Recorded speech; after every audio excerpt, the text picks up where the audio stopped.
There are so many different flavours that complement lamb, so whether you like a slow-cooked joint or a really tasty curry, there's something for everyone. I've got 4 very different dishes in front of me, so why not click on the one that takes your fancy and I'll give you a step-by-step guide on how I made it.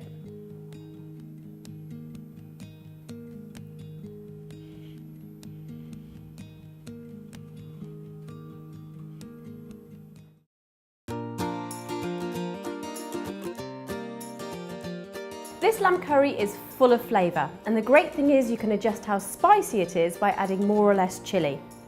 To begin with, heat 2 tablespoons of sunflower oil in a large pan. Chop a large onion and cook over a medium heat. You want the onion to brown, but just be careful it doesn't burn. This should take about 10 minutes. A little preparation is required for the curry, so first peel and crush 3 cloves of garlic into the pan. Next, take a piece of root ginger, remove the skin and grate off 2 centimetres. And finally, de-seed and slice 1 to 3 green chillies. How much you use really depends on how hot you'd like the curry to be. Add these to the pan with 1 teaspoon of cumin powder, half a teaspoon of turmeric, 6 cardamom pods and 1/4 teaspoon of ground cinnamon. Stir well and cook for 2 minutes.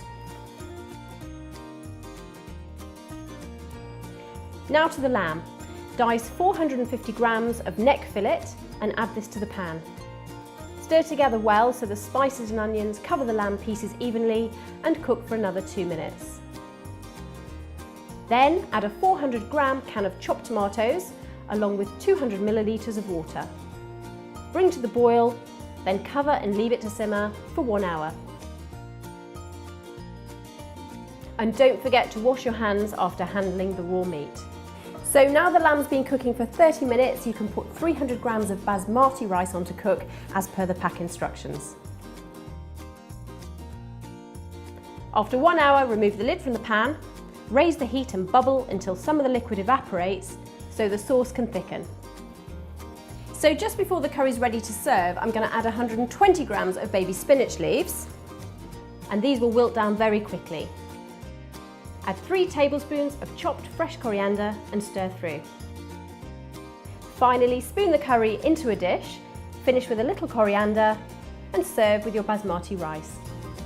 And there you have it, lamb curry with baby spinach and fresh coriander. Delicious.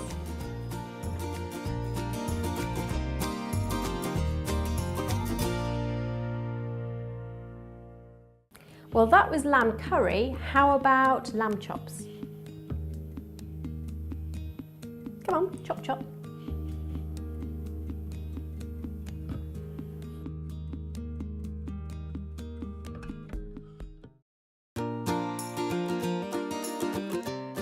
Lamb shanks are perfect for hearty appetites, and this recipe makes perfect tender lamb and it's easy to prepare.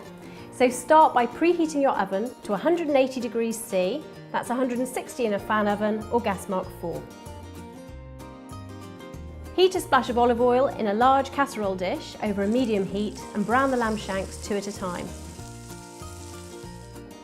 Remove and put to one side. Chop 2 large onions, a stick of celery, and then add these to the dish and fry gently. Meanwhile, peel and cut 450 grams of carrots into large chunks. Add these to the pan along with 4 cloves of crushed garlic and a handful of fresh rosemary. Fry these together for about 5 minutes. So next, add 400 ml of vegetable stock and 800 grams of canned chopped tomatoes and 2 star anise and some freshly ground black pepper. Bring all this to the boil and then put the lamb shanks back in. Make sure the bones are sticking out of the liquid. Trickle 2 tablespoons of runny honey over the exposed meat. Cover and place in the oven for 3 hours.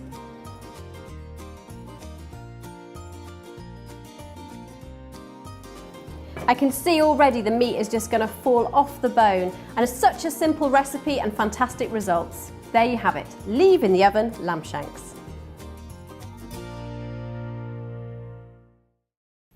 Did you know there are over 60 breeds of sheep in the UK? If you want to see another recipe, just click.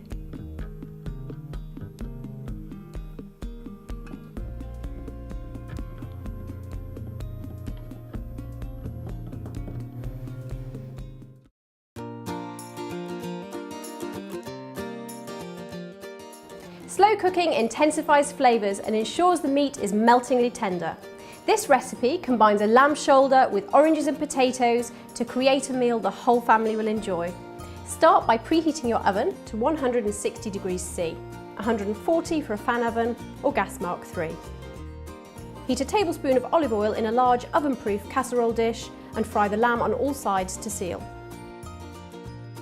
Remove the stalks and finely chop 2 tablespoons of fresh rosemary and 2 cloves of garlic.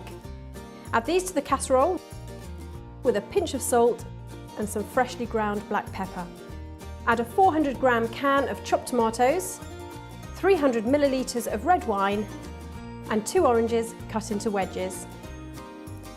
So bring the sauce up to the boil and then remove from the heat. In the meantime, take 700 grams of potatoes and peel and cut into chunks. Chop a large onion. Add both of these to the dish.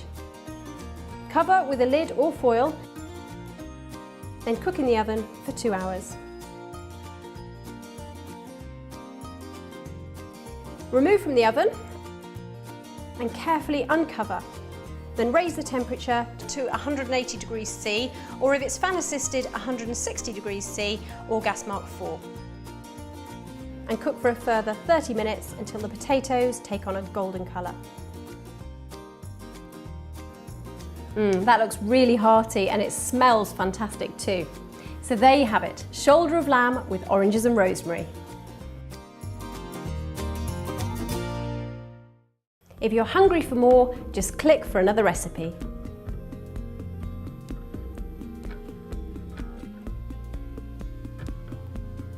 Go on, just click. Got lamb curry, that's really good. Or if you fancy lamb shank, or if you want something slow cooked, we've got the rolled shoulder of lamb, or the chops. Now they're quick, but they're delicious. Just click.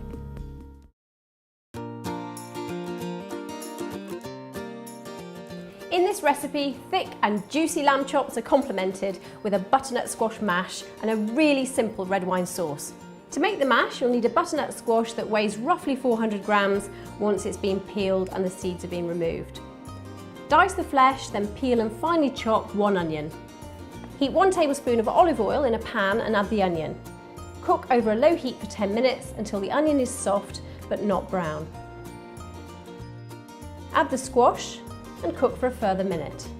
Using a stock cube, make 500 millilitres of chicken or vegetable stock and pour over. Bring this to the boil, reduce the heat and allow to simmer for 15 to 20 minutes until the squash is nice and tender. So while the squash is cooking, you can prepare your lamb chops. You need to preheat your oven to 200 degrees C, 180 for a fan oven or gas mark 6. Take 4 thick lamb chops. Rub both sides of each chop with a small amount of olive oil. Finely chop 1 tablespoon of fresh rosemary leaves. Add 2 tablespoons of fresh thyme with half a teaspoon of sea salt, some freshly ground black pepper and mix together. Press the mixture onto each side of the chops. Place the chops on a baking tray and cook in the oven for 25 minutes. And remember to wash your hands. So with the lamb chops cooking in the oven, I can finish off the butternut squash mash. Strain the squash over a bowl. Tip the mixture back into your pan along with 2 tablespoons of the reserved stock and 2 tablespoons of double cream. Mash this all together until nice and smooth. And set to one side. And finally, for that finishing touch, pour 200 millilitres of red wine and a tablespoon of balsamic vinegar into a small pan. Add 3 tablespoons of red currant jelly and heat on the hob, stirring all the time while you bring it to the boil. Allow the sauce to simmer for approximately 10 minutes, continuing to stir until you have a smooth, syrupy sauce. To serve, spoon a portion of that lovely mash onto your serving plate with a juicy chop on top and a generous drizzle of the red currant sauce. So there you have it, succulent lamb chops with a butternut squash mash and a red wine sauce. If you're still hungry for more, just click another recipe.